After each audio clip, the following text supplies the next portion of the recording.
Welcome everyone, friends of Furs of all species. I'm Daisy Hino. We're back with another episode of Roman's Christmas. Now I know technically it ended, and it had a very solid ending, but this restart thing is kind of messing with me.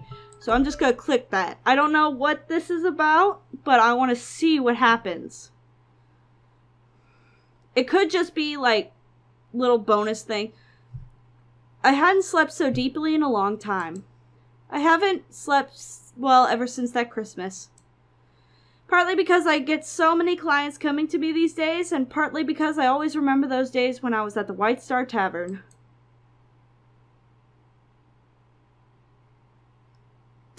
What? When I opened my eyes, I didn't see the files I had piled on my desk. What? Instead, I saw the ceiling of my old room at the White Star Tavern. I clearly remembered that I'd finished 2 cases yesterday, then just opened the files on the St. Isaac's Cathedral case before I dozed off. Why did I wake up here of all places? I should get up and see what's happening. I lifted the quilt and sat up from the bed.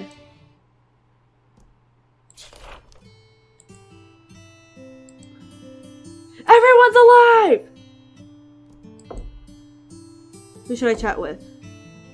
I'm gonna wake up to hear all the place. Oh wait, wrong button. Knocks. Step inside, knocks. What's wrong? Are you in trouble? Yes, a lot. By the way, what's today's date? The date? Are you okay? Did you hit your head or something? No, I just woke up and I was a little confused. Don't keep me guessing. It's Christmas Eve!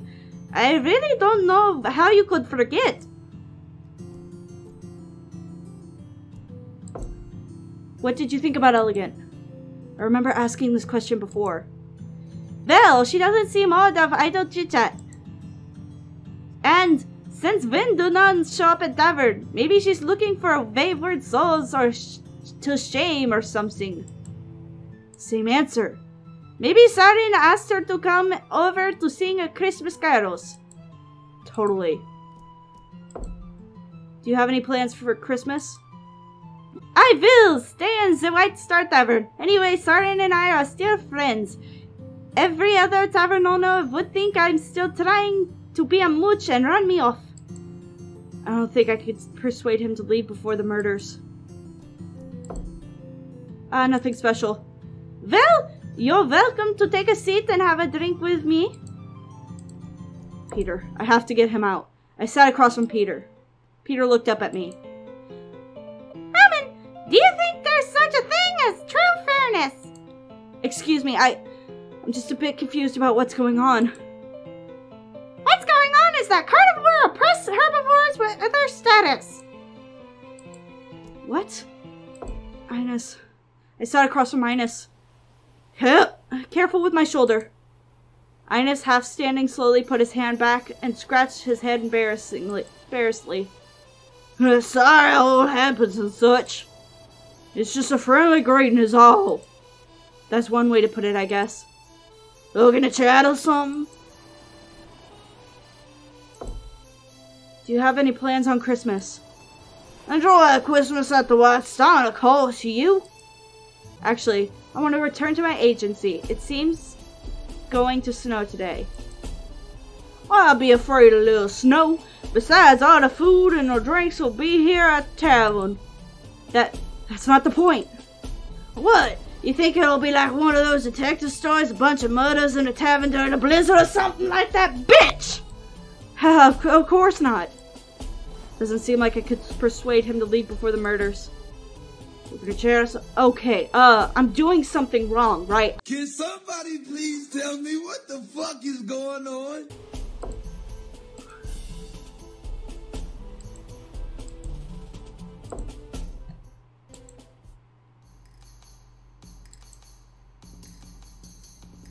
I can't blame Sarin. What? Stopping his hands, Kane looked at me. Nothing, I just feel Sarin's cooking skill.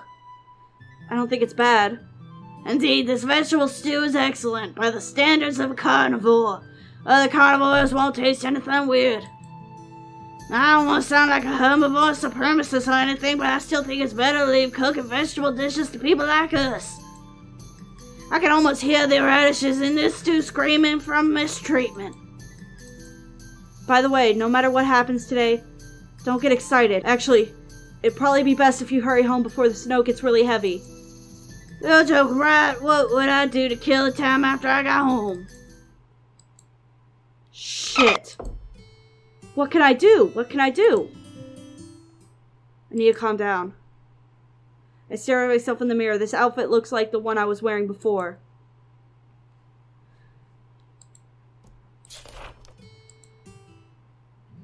I lifted the wooden divider between the counter and the hall, squeezed into the narrow corner.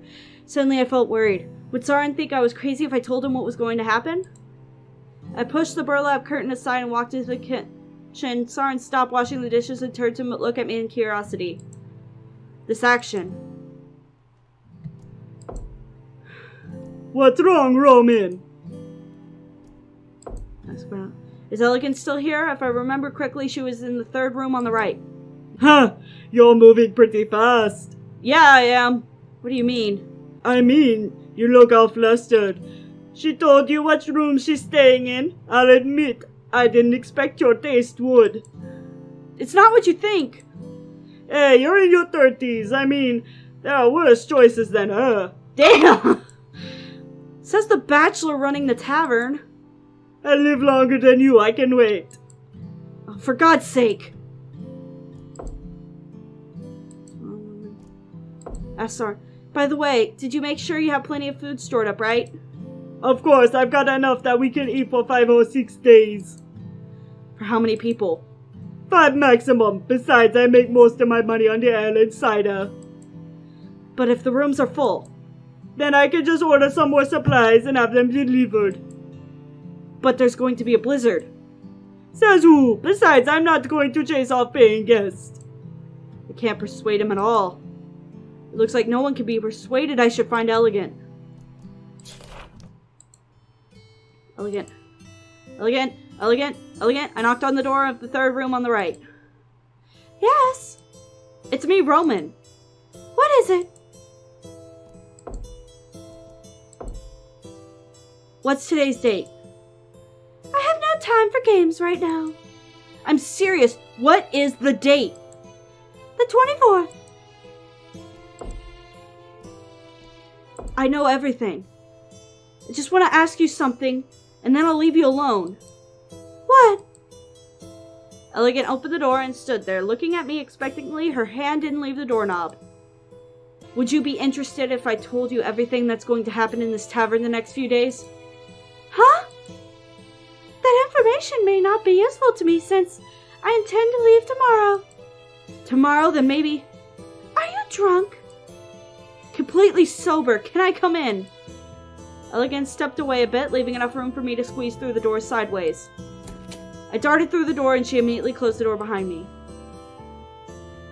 Start talking. There will be severe snowfall starting tonight and continuing until the 28th. It will be suicide to go out in it. I thought you were going to say something interesting. If you just wanted to give me a weather forecast, you can leave in. Start talking. You are hired to investigate the collapse of St. Isaac's Cathedral. What? How did you... Did Sarin... Let me finish. After lunch, a white-furred dragon will come in. His name is Thrivey, and he is a doctor. Then Heron, a hyena frayer, will come in. He has a problem with alcoholism. And then Vincel, a lynx spice merchant. By the way, he's the one who hired you. Next in line will be a wolf, Marquis Lunac of Sunnyvale, and his wife Solar, Tigress, and Sean, their sheepish goat servant. Wait, even if what you said was true, why are you telling me? How long have we known each other? Not long, but enough to make me trust you. Very well, I suppose we will see soon enough. What do you want? I just need you to believe me, nothing more. Interesting. Because what I'm about to share with you could mean life or death for the people in this pub. Huh? I generally dislike involve myself in those sorts of matters, but I suppose I can hear you out. There will be a murder tonight. Sean will kill Kane. Are you looking for advice on how to stop it, or? I think I already know how to stop the murder, but I may need your help. Interesting. I do not suppose there will be a reward. You won't be treated like a suspect. Acceptable, I suppose. Tell me the plan. I'll tell you when I figure it out. That does little to inspire confidence, but fine. Elegant opened the door and looked back to me expectantly. Okay, sorry to bother you. I left quickly and sensibly. The doors closed behind me. The smell of stewed vegetables came from downstairs. I used to deeply hope that I could go back to this Christmas, but now it seems that I certainly have, and forgot that I had to eat vegetarian food. Ha! I've got good news and bad news. Good news is that Kane decided to bust into my kitchen and quote, show you idiots what actual vegetable stew is like. Lucky for you guys, he cooked the stew before I managed to hurl him out into the street. Bad news, today's lunch is vegetable stew. That's totally the same. I stirred the stew with my spoon and the thick soup swirled slowly in the bowl. Ernest was holding the bowl to his face and dumping the liquid into his open maw. That really can't be a healthy way to eat anything. Elegant didn't seem to have any particular reaction. She looked lost in thought. Kane ate his masterpiece contentedly without any hesitation while glancing at me secretly from time to time. I lowered my head to immediately took a few bites. I sat by the hearth. Elegant was sitting in the corner holding the drink she never drank and watching the doorway intently. The snow was falling outside again, so Saren needed to sweep up the snowflakes which were blown from the doorway. Still not wanting to take a step. I have to stay awake to see if your prophecy will come true. Almost everything is the same as I remember now. The wind, heavy with floating snow, tapped the wooden door enough that a band of sunlight could shine through the gate and across the wall. Suddenly the door swung open. Hey, it's so cold. Can I get something to warm me up? Garvey had arrived. Elegant looked at me, then shrugged. What's a child doing out in the snow like this? Well, hurry up, boy. Come in and have a rest. Don't call me a boy. Would a child be carrying this? He produced a medical license from his pocket and brandished it at Saren like a dagger. Saren frowned as he read it. Oh, my apologies, Master Doctor. Please forgive my rudeness. The last thing I need is to freeze to death before I get back to my clinic. I'll just be waiting for the snow to calm down. Of course. Please warm yourself by the fire. I'll carry your things. Saren tried to lift the suitcase and let out a labored groan as he shifted it. What in God's name? The dragon took off his thick and heavy coat, climbed into the chair opposite of me, and reclined with a full sigh of contentment. Oh my god, I'm panicking, so I'm reading as fast as I can, but it's making me dizzy. Greetings, I'm Furry, a physician by trade. He rose slightly and stretched out his right hand. I returned the handshake. My pleasure, I'm Roman. Now then, where the blazes am I? I'll never pass by here. The only reason I managed to spot this place was the lamp outside. This is the White Star Tavern. Ivy continued to look at me with confusion. The Vela district. A Vela district? My word! Well, I hadn't expected to get quite so lost. He shrugged and greeted Elegant. Just then the door shook violently and gave the blizzard access to the inside of the room. The falling snowflakes flew up and down with the invading storm. Why couldn't Saren... Because, like, everyone in here thus far would not have done this. Why would I just... I, personally, as Roman, would go up and bar the doors. Bar the doors. Close everything. Turn off all the lights. Or, like... all candles and streets and all that shit. We are closed, motherfucker. At the same time, someone cursed loudly in the cellar. Mind your language, there's a child. Oh, fuck off, I'm not a child! I walked to the door, but I didn't plan to close it quickly because Heron was coming in any second. A hyena wrapped tightly in a thin hooded A hyena wrapped tightly in a thin hooded robe stumbled inside, then fell to the ground. This is a tavern, please. I humbly ask for shelter and a warm hearth. May I stay? I'm not the boss. I can't call the shots. Perhaps the owners would show kindness not to herd me into the street.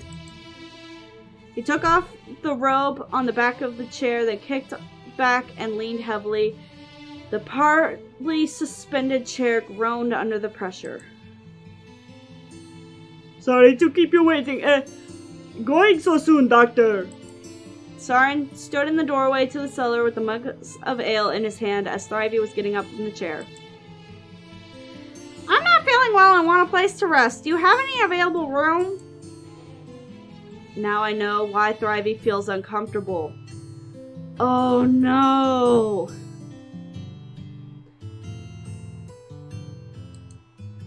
Let me think, I haven't cleaned the other rooms yet, otherwise I can offer the space I have in the attic.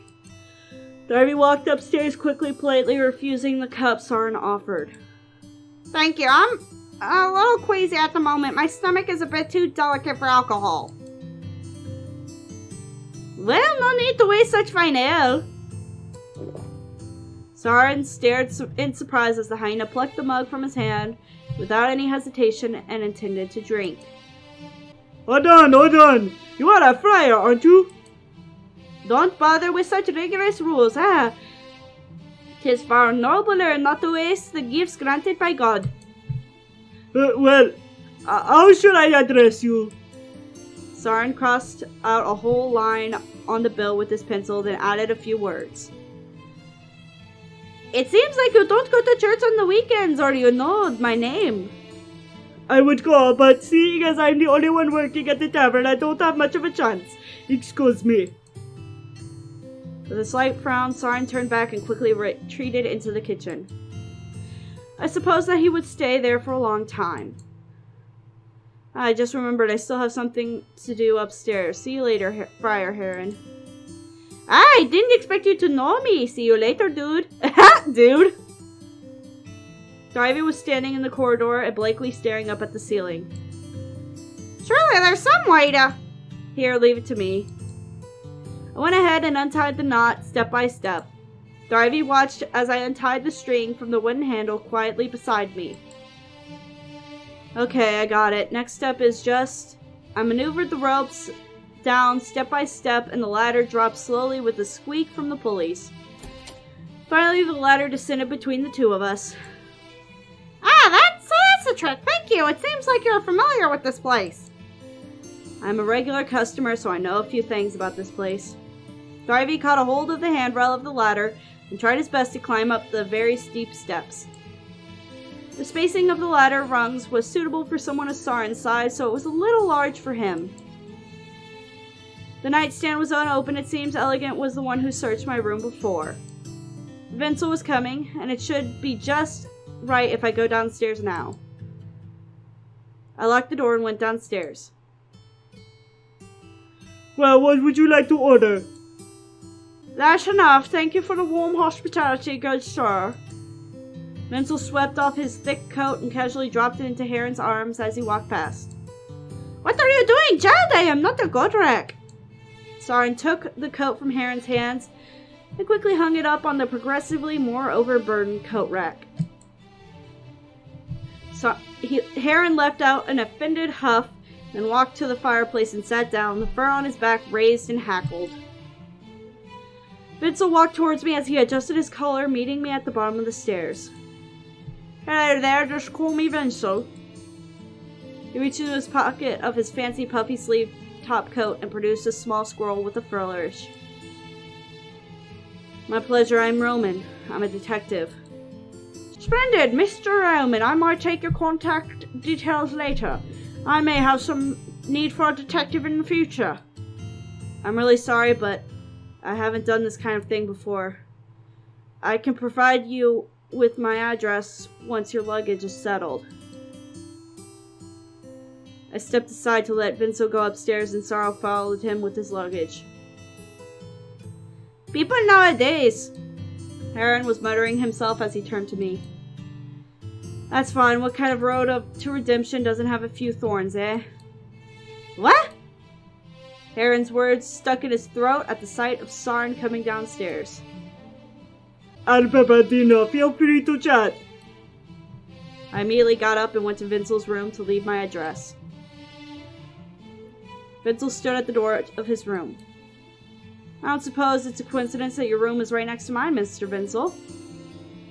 I thought you'd be staying in the suite at the end of the corridor. Rooms are all the same, my good wolf. It's not as I have much in the way of luggage. He stepped over to the doorway and leaned on it, monitoring me with a constant mid-smile. Here you are, just right here. I accepted the sharpened quill and jotted down the address of my office on the paper he gave me. He tucked the paper into the pocket where he put the scroll, then gave me a finger wave goodbye. It's snowing heavily out there. Kane tightened the lock and dusted off his hands. You're bloody lucky it's a holiday, so I don't need to hurry getting back. Why not stay here till the snow is lighter? Just think of it as being on a case with me. Look off! As if anyone would accompany you. I told you not to come in when I have my door locked at night. No need to be rude. No one to talk. You forgot to buy my drink after that case I helped you with. I'll treat you then. I'm guessing you'd prefer ale? Oh yeah, that does sound good. Ines emerged from the door at the end of the corridor. Are you up to your gills in coin? How come you can pay for the corner suite? Only pay if you stay the night. That explains it. As Kane and Ines went down the steps together, Elegant turned sideways and slid by them before walking towards me. Do you believe me now? I do. How can I help you? I need you to swipe Kane's room key from Saren's keychain. I don't know if Kane will lock the door, so I need to make sure. I'll play 2 rounds of cards downstairs tonight, then go upstairs. You can hand the key off to me then. I assume you plan on stopping the incident personally. Yes, it's the only way I can do it. Well... We went downstairs, one after the other. We came downstairs. Saren seemed to have finished his quarrel with Heron. Bon appetit! Saren set 2 bowls of carrot stew in front of me and Elegant. Night fell. The snow was still falling, and there were no more pedestrians on the street anymore. Even the light in the windows of the houses in the distance was sporadic. Looks like we have to stay overnight. Do I got time to change to a smaller room so I can save money for ale? Maybe go without ale for the night? Do you know 2 places without ale? Jail and hell. That's why I come to the tavern. It's the furthest place from both. Ines took the seat at the bar and moved to scratch the countertop. The change is okay. In this kind of weather, every guest counts.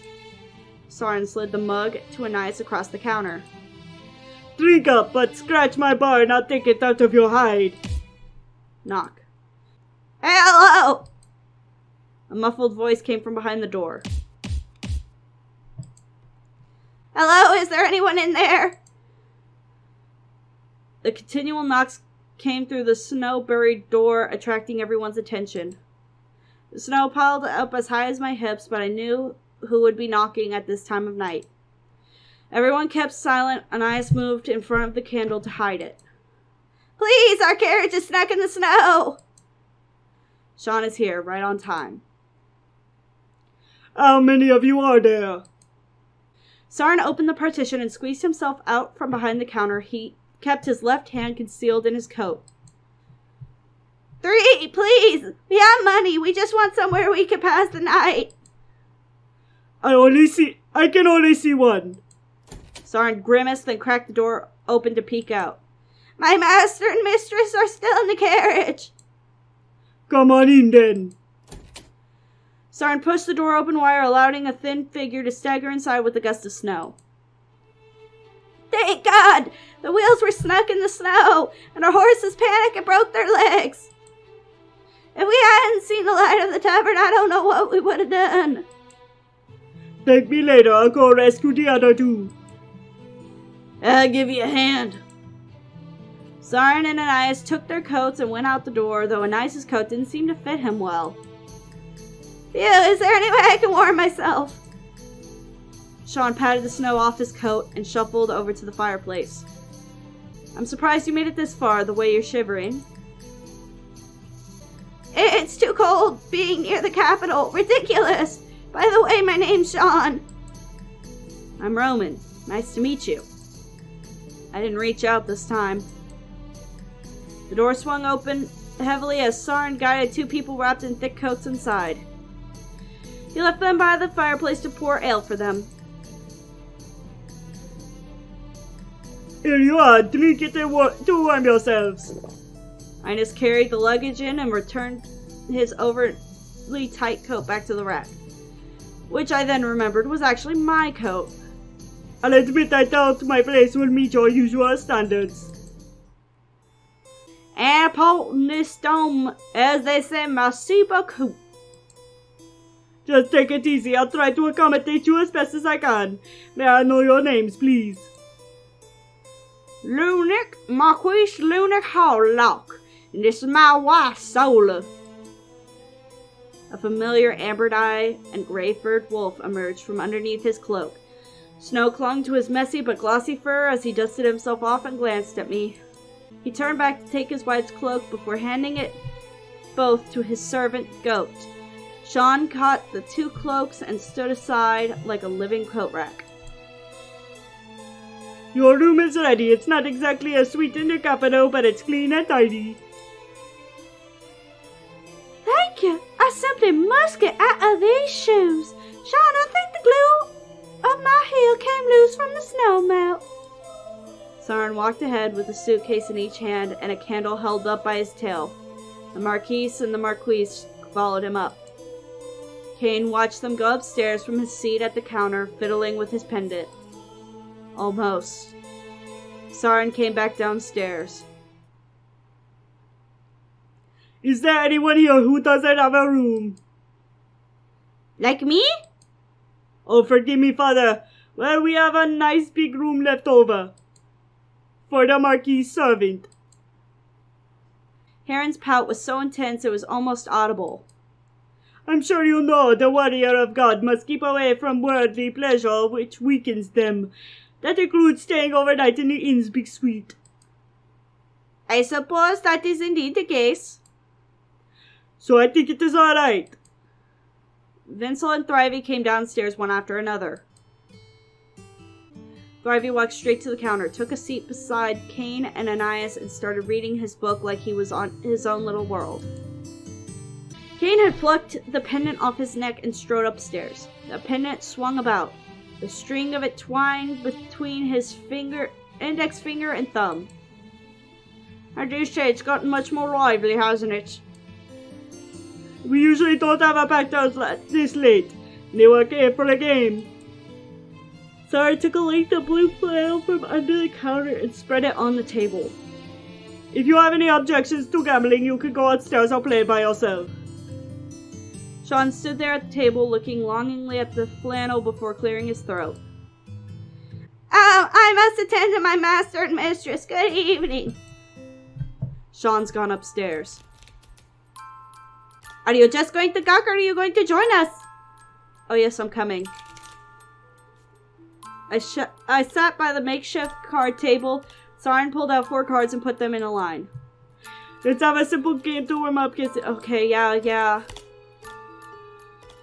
I picked out 4 cards with different suits. Triangle, Blade, Chalice, Garden. Understand? Got it. I get it. Let's begin. Alright. First, guess which one is the lingo, 1 to 4. Okay. I am 100% more concerned about Kane.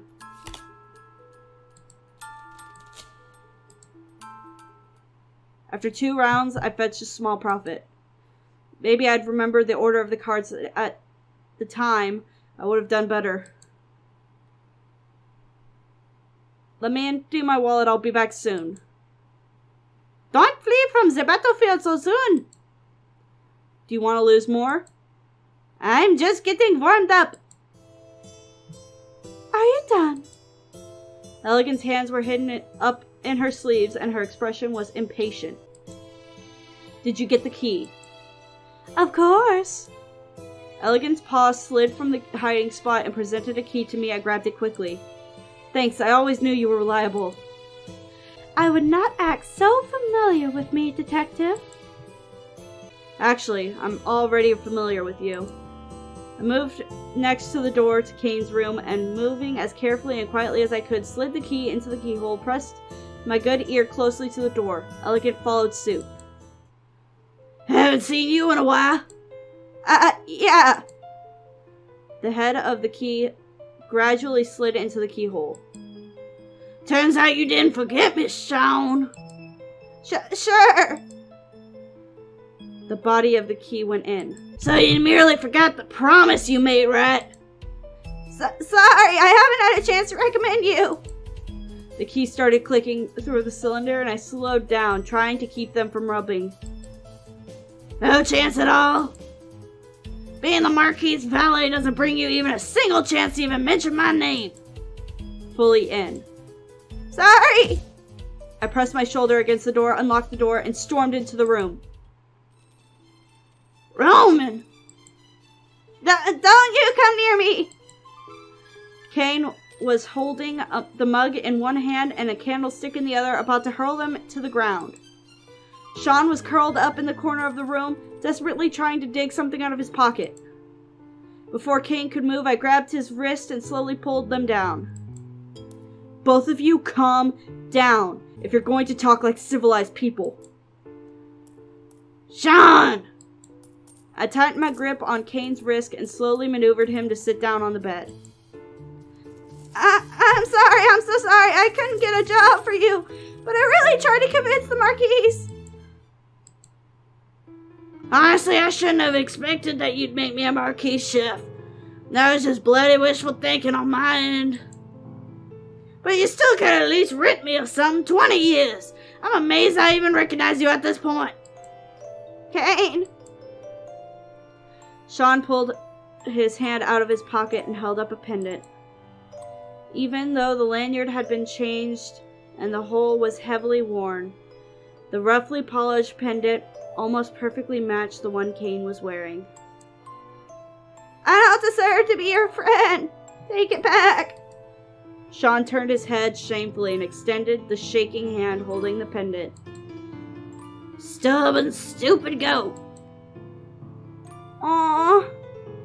We've been friends for almost 30 years. You can't get rid of me that easily. Shawn let out a bleat of surprise as Kane stood up and pulled him into a rough hug. I stepped out of the room and winked at Elegant. If you want a hug too, then prepare to be disappointed.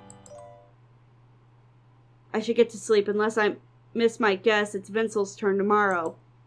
Vincel wants to kill Heron. I don't particularly like the idea, but if I let Vincel do what he wants, then a Nox will get hurt. I've got to stop Vincel and Thrivey. If I could find a way to make Heron confess to his crimes and face the consequence, neither Vincel nor Thrivey would be driven to murder. If no murder cases ever happen, there's no night watch, making it impossible for Lunac and Ias to have their little lovers quarrel. Although I can't stop Lunac from cheating on Solar in the future, at least I could save Anais. There's only so much one detective can do. I locked the door and hid the key under the pillow, then blew out the candle and went to sleep.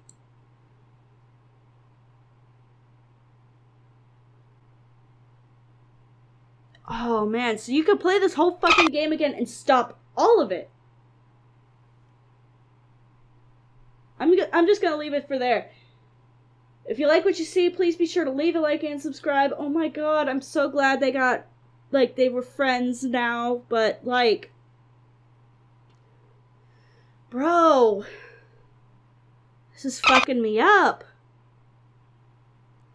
But now that Kane and Shawn are alive, how much will the timeline be messed up? Because what if Kane and Shawn, like, change the timeline? Because them being alive could make Heron not being bully Nox, but I don't know. Anyway, if you like what you see, please be sure to leave a like and subscribe so you can see my content in the future. I love this. I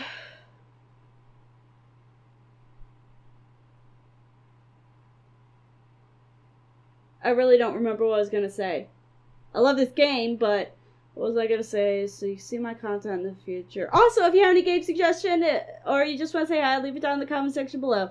I'm Daisy Hyena. I'll catch you on the next vid.